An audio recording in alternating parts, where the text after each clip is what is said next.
大家好啊，我係博博爸爸啊。今日嚟到何文田站，就想帶大家由何文田站行到去呢一個佛光街體育館。中意我哋短片嘅話呢，可以俾翻個 like 啊。覺得有用嘅話呢，可以分享俾你身邊嘅人。我哋係一條教學嘅頻道，好需要你嘅支持，記得訂閱我哋嘅頻道啊。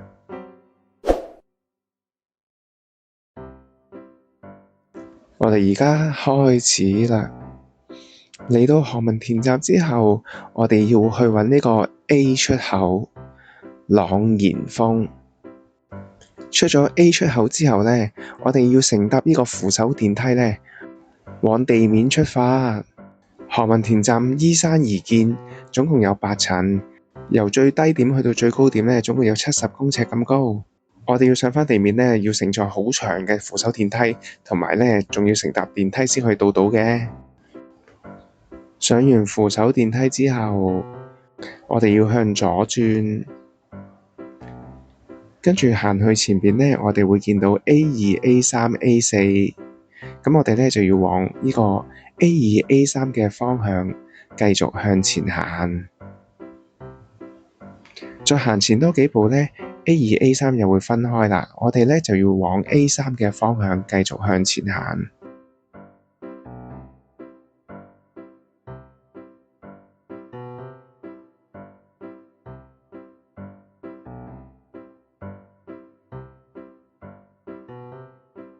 行到嚟通道嘅盡頭呢，有3部電梯，咁我哋呢就要乘搭返呢3部電梯上呢個地面。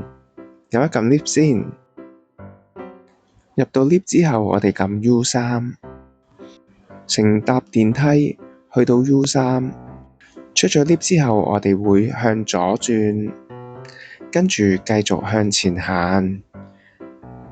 然後呢，我哋呢就會沿住前邊呢個天橋呢，繼續向前行。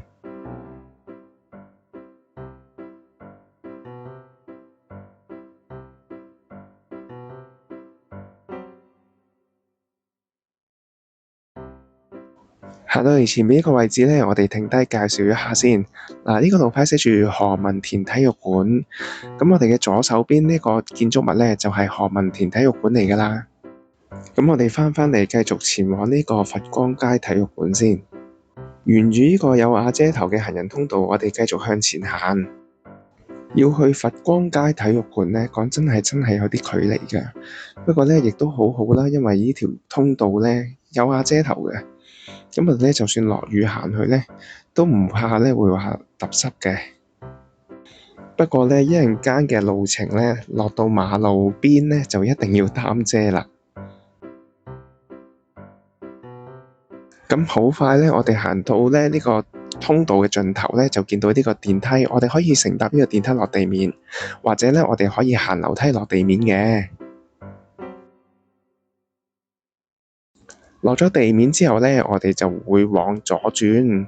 咁前面呢條馬路呢，就係佛光街嚟㗎啦。跟住我哋會繼續左轉往前行。喺左手邊嘅樓梯上邊呢，就係呢個電梯嘅出口。如果我哋搭電梯落呢，就喺度出。跟住我哋會沿住佛光街繼續向前行。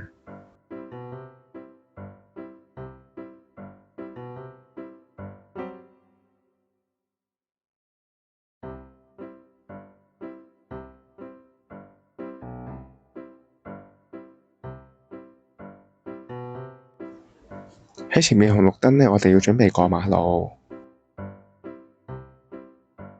過咗馬路之後，我哋就會由佛光街轉左進入呢個忠孝街。跟住呢，我哋呢等埋過埋另一邊馬路，跟住我哋會轉左繼續向前行。行多幾步，我哋會轉右，由呢個忠孝街轉入呢個木愛街，跟住繼續向前行。嚟到個位置，我哋準備轉右。咁轉右上埋呢幾級樓梯呢，我哋就會見到呢個佛光街體育館嘅入口㗎啦。跟住呢，我哋上埋呢幾級樓級，轉右手邊呢，就會見到一個玻璃門。入咗去之後呢，右手邊呢，就係呢個電梯。咁好啦，咁我哋撳一撳電梯上去先。入咗 lift 之後，我哋要撳9字樓。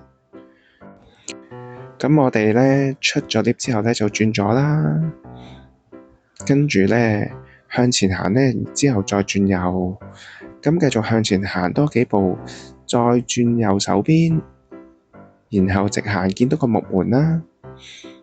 咁然後我哋推開個木門之後咧，就會嚟到佛光街體育館嘅主場㗎啦。多謝大家收睇啊！如果你鍾意呢條短片嘅話咧，可以畀返個 like 啊！覺得有用嘅話咧，可以分享俾你身邊嘅朋友。我哋係一條教學嘅頻道，好需要你嘅支持，記得訂閱我哋嘅頻道啊！拜拜！如果你哋大家鍾意呢條片嘅話，可以畀返個 like。如果咧你哋有咩意見咧，可以留言俾我哋㗎。仲要撳埋呢個小鈴鐺啊！咁仲要最緊要就係訂閱我哋嘅頻道。